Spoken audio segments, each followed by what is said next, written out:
श्री शिवाय नमस्तुभ्यं। जय श्री कृष्ण।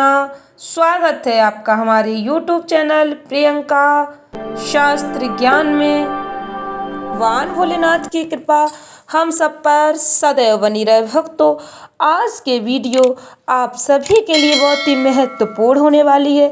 आज के वीडियो में हम बात करेंगे पशुपतिनाथ व्रत के बारे में। पशुपतिनाथ व्रत की संपूर्ण विधि जानेंगे। पशुपतिनाथ व्रत में पूजा कैसे की जाती है, सुबह की पूजा कैसे की जाती, शाम के समय पूजा में क्या क्या सामग्री लेकर जाना है।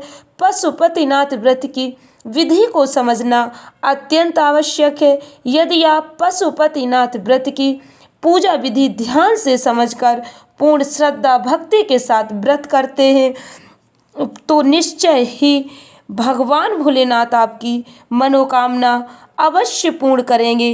पूजा के समय इन बातों का ध्यान अवश्य रखें जो वीडियो में बताई जा रही हैं। वीडियो में आगे बढ़ने से पहले कमेंट बॉक्स में महादेव का जयकारा पूर्ण श्रद्धा भक्ति के साथ अवश्य लगाएं। हर हर महादेव, श्री शिवाय नमस्तुभ्यं लिखकर भगवान भोलेनाथ का आशीर्वाद प्राप्त करें। चैनल पर पहली बार विजिट हुए, पहली बार मेरी आवाज़ सुन रहे तो चैनल को सब्सक्राइब करके बेल आइकन अवश्य दबाएं, जिससे हमारे वीडियो की नोटिफिकेशन आप तक पहुंचती रहे। भक्तों, पूज्य पंडित प्रदीप मिश्रा जी ने बताया किस प्रकार से पशुपतिनाथ का व्रत करना चाहिए। मैं अपने YouTube चैनल के सभी भक्तों को समझाने का पूरा प्रयास करूंगी, क्योंकि आप में से कई लोगों ने मुझसे पूछा पशुपतिनाथ व्रत की विधि के बारे में। कई माताएं बहनें गलती कर देती हैं और नए नए तरीके से व्रत करने लगती, जिससे उन्हें व्रत का पूर्ण फल प्राप्त नहीं हो पाता। भक्तों, आप इस व्रत को अच्छी तरह से समझ लीजिए, जिससे आपसे कोई गलती ना हो, क्योंकि कई बार ऐसा होता है आप व्रत करते हैं और आपका काम नहीं होता, तब आप समझ नहीं पाते कि आपसे कहाँ गलती हो रही। इसलिए आप समझ लीजिए आपसे कहाँ गलती हो रही है, आपको किस तरह से पशुपतिनाथ का व्रत करना है। भक्तों, शिव महापुराण में 5 व्रत का विधान बताया गया है। छठे व्रत का कोई विधान नहीं है। यह व्रत सोमवार के दिन रखा जाता है। 5 सोमवार व्रत करने का विधान है। 5वें सोमवार को इस व्रत का उद्यापन कर दिया जाता है। आप इस बात का ध्यान रखें, आपने जिस शिवालय में पहले सोमवार को पूजा की, उसी शिवालय में 5 सोमवार व्रत की पूजा करनी चाहिए। आप चाहे जहाँ पर हो, मायके में हो या ससुराल में हो, वहीं पर उसी एक शिवालय में 5 सोमवार की आपको पूजन करनी है, तभी आपको इस व्रत का फल प्राप्त होगा। यदि आप मायके में रहकर पशुपतिनाथ का व्रत कर रही हैं और आपकी शादी हो गई है तो आपको अपना ही सामान पूजा में लगाना चाहिए। मायके की कोई वस्तु पूजा में नहीं इस्तेमाल करनी चाहिए, क्योंकि शादी के बाद गोत्र बदल जाने के बाद मायके की वस्तु पूजा में नहीं इस्तेमाल करनी चाहिए। पशुपतिनाथ व्रत में पूजा दोनों टाइम सुबह और शाम को की जाती है।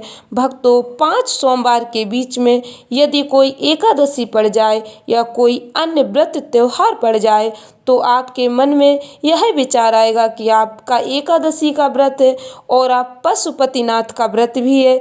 ऐसी स्थिति में आप पशुपति व्रत छोड़कर एकादशी का व्रत कर सकते हैं। आप जो भी व्रत कर रहे हैं वह कर सकते हैं। उसके बाद अगले सोमवार को आप पशुपतिनाथ का व्रत कर सकते हैं। भक्तों, आप जिस सोमवार से पशुपतिनाथ का व्रत कर रहे उस दिन सुबह जल्दी स्नान करके पूजा की थाली तैयार कर ले। पूजा की थाली में रोली, चंदन, मौली, जनेऊ, चावल, पंचामृत, पुष्प, आपके पास जो भी सामग्री है, बेलपत्र, समी पत्र, आप सभी को एक साथ रख लें। पंचामृत आप मिलाकर भी रख सकते हैं और अलग अलग भी रख सकते। 1 लोटा जल पूजा की संपूर्ण सामग्री लेकर आप शिवालय जाएं और भगवान भोलेनाथ के सामने व्रत का संकल्प लें। भगवान भोलेनाथ से प्रार्थना करें, हे शिव जी, हे महादेव, हे कैलाशवासी, त्रिकालदर्शी, औगड़दानी, आज से मैंने पशुपतिनाथ व्रत प्रारंभ करने का संकल्प लिया। आप जिस काम के लिए व्रत कर रहे हैं, जिस मनोकामना से आप व्रत कर रहे हैं, उस कार्य के पूर्ण करने के लिए भगवान भोलेनाथ से प्रार्थना करें।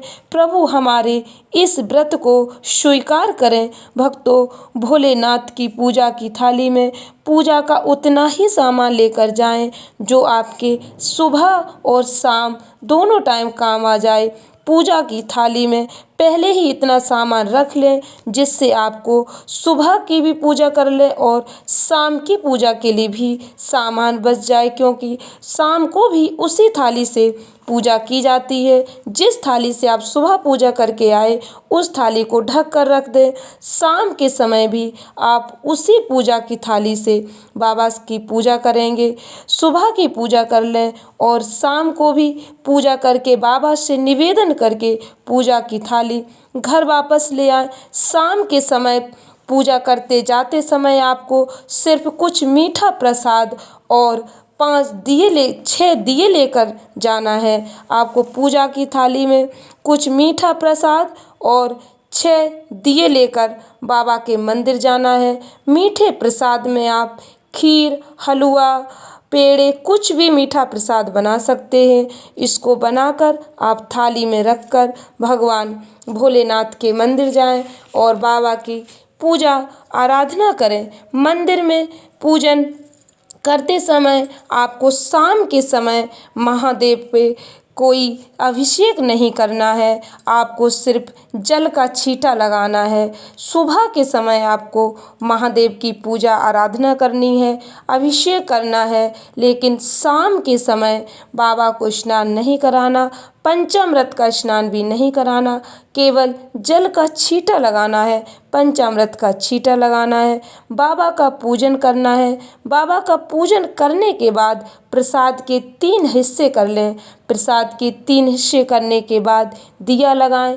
आपको केवल 5 दिए जलाना है। भक्तों, ध्यान रखें, दिया जलाते समय आप एक एक दिया जलाते जाएं और पहले ही सोमवार से बाबा से अपने दिल की बात कहते जाएं। आपने जिस उद्देश्य के लिए, जिस कार्य को पूर्ण करने के लिए, जिस मनोकामना को पूर्ण करने के लिए पशुपतिनाथ का व्रत धारण किया है, वह बात आप महादेव से अवश्य कहते जाएं। भक्तों, 5 दिए जलाने हैं, 6ठा दिया नहीं जलाना। भक्तों, ध्यान रखना, दिया जलाते समय आपको 6 दिया थाली से उतार कर रखना है, 5 दिए जलाकर महादेव के मंदिर में रखना है, 6ठा दिया उठाकर अपनी थाली में रख लेना है। इस दिए को आपको जलाना नहीं है। प्रसाद के 3 हिस्से करने के बाद 2 हिस्से मंदिर में ही रखना है और 1 हिस्सा अपनी थाली में रखकर घर ले आना है। भगवान भोलेनाथ का पूजन पूर्ण श्रद्धा भक्ति के साथ करके बाबा से निवेदन करके अपने घर आना है। शाम को जब आप मंदिर से पूजन करके वापस आएँ तो घर के अंदर प्रवेश करते समय अपने राइट हैंड सीधे हाथ की तरफ घर में प्रवेश करते समय आपका जो सीधा हाथ हो, जिस तरफ आपका सीधा हाथ हो उसी तरफ आपको बैठना है।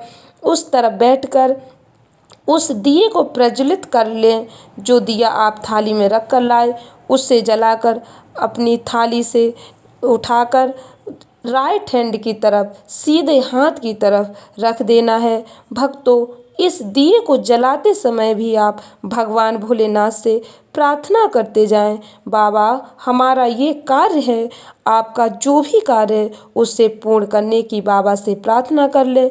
बाबा से निवेदन करके घर के अंदर प्रवेश करें। जब आप भोजन करने बैठे तो सबसे पहले आपको उस प्रसाद को खाना है जो आप मंदिर से लेकर आए। भक्तों, ध्यान रखें, इस प्रसाद को केवल आपको ही खाना है, किसी और को नहीं देना है, इसलिए आप उतना ही प्रसाद लाएं जितना आप खा सकें, क्योंकि प्रसाद को ना किसी को देना है ना ही छोड़ना है। प्रसाद आपको पूरा खाना है। प्रसाद खाने के बाद आप भोजन कर सकते हैं। भक्तों, पशुपतिनाथ व्रत में आप सुबह फलाहार कर सकते हैं, शाम को आप भोजन कर सकते हैं। भोजन में आप नमक मिर्ची भी खा सकते हैं। ऐसा नहीं है कि आप केवल मीठा ही भोजन करें, आप नमकीन भोजन भी कर सकते हैं। मीठा आपका प्रसाद होना चाहिए जो आपको भोजन करने से पहले ग्रहण करना है। इसके बाद आप अन्य भोजन कर सकते हैं। भक्तों, 5 सोमवार का व्रत पूर्ण करें। यदि बीच में कोई व्रत आप नहीं कर पा रहे, मासिक धर्म आ गया या अन्य कोई कारण हो गया, तो ऐसी स्थिति में आप व्रत अवश्य करें, लेकिन पूजन नहीं करें। जब आपका 5 सोमवार पूर्ण हो जाए, बीच में जो सोमवार छूट जाता है उससे वह आप आगे गिन सकते हैं, लेकिन आपको पूरे 5 सोमवार के व्रत अवश्य पूर्ण करने हैं। 5वें सोमवार के दिन शाम के पूजन में 108 दाने, चाहे मूंग के हों, चावल के हों, बेलपत्र के हों, फूल के हों, आपके पास जो भी है 108 गिनकर महादेव को समर्पित करना है। भक्तों, अब प्रश्न आता है कि ये 108 दाने एक साथ समर्पित करना है या एक एक करके। पूज्य गुरुजी ने भी बताया कि शास्त्रोचित तो यही है कि आप एक एक दाने को श्री शिवाय नमस्तुभ्यम बोलते हुए भगवान भोलेनाथ को समर्पित करें। इसके साथ ही एक श्रीफल, नारियल 11 या 21 जो भी रुपए आपसे बन जाएं, आप उसके ऊपर रखकर महादेव को अवश्य समर्पित करें। आप महादेव को 108 दाने, नारियल 11 या 21 रुपए समर्पित करके आ जाइए। 5 दिया जलाकर आएँ, बाबा से निवेदन करके आएँ। यदि आप नियम से पशुपति व्रत कर लेते हैं तो महादेव आपकी कामना 5 सोमवार पूर्ण होने से पहले ही परिपूर्ण कर देंगे। 5 दिए मंदिर में जलाकर आएँ, 1 दिया वापस लेकर आएँ, उसे अपने घर के दरवाजे पर, घर के अंदर प्रवेश करते समय आपका जो सीधा हाथ हो उस तरफ प्रज्वलित कर दें। बाबा से प्रार्थना कर लें, आपकी कामना अवश्य पूर्ण होगी। आशा करती हूँ वीडियो अच्छी लगी होगी, उपयोगी लगी हो तो वीडियो को लाइक शेयर अवश्य करें। भक्तों, आपके एक लाइक करने से हमारा आत्मविश्वास बढ़ जाता है और आपके लिए नए नए वीडियो बनाने की प्रेरणा मिलती है। धन्यवाद भक्तों। श्री शिवाय नमस्तुभ्यम।